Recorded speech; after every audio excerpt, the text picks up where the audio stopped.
just a reminder now of these laws of logarithms, okay, because we're going to apply them now with actual numbers, okay. So here, when you're adding two logarithms, okay, with the same base, it's the same as a single logarithm, okay, but the terms are multiplying. It's called the multiplication law.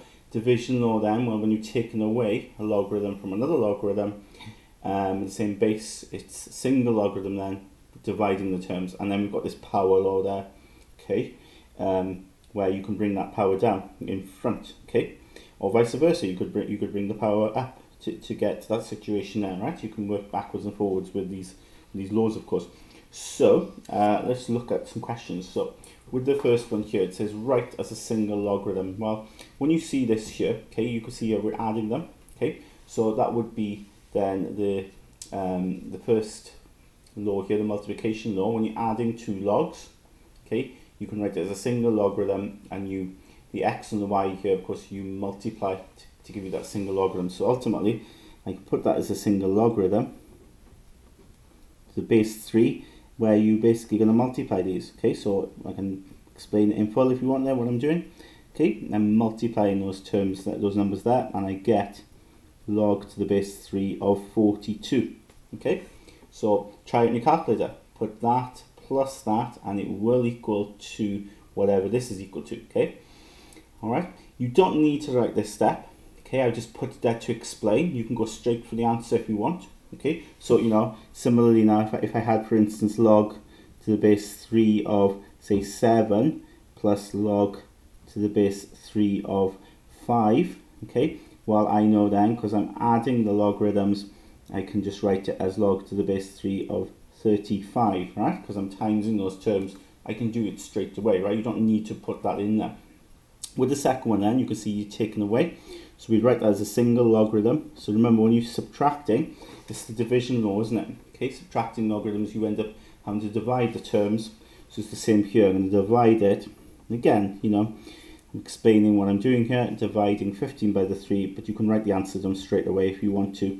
And you get this here. We've written it as a single logarithm, right? That's what they wanted, write it as a single logarithm. You don't have to work that out. When you calculate it, just leave it like that.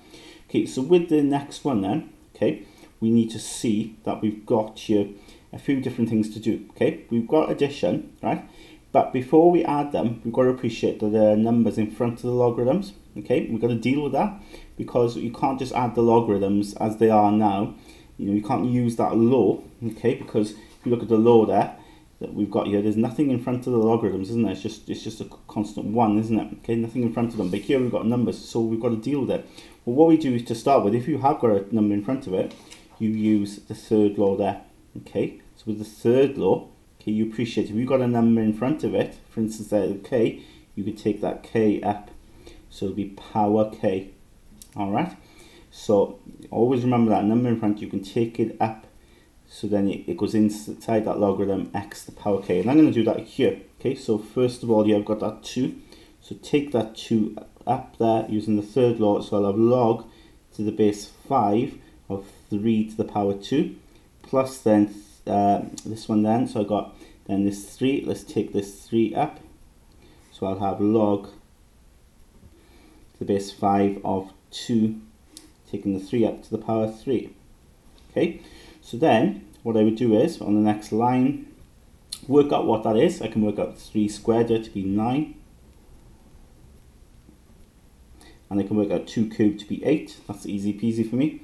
Okay, now notice what I've got 2 single logarithms, okay, 2 single logarithms which I can put together. And again, then that goes back to the first law, doesn't it?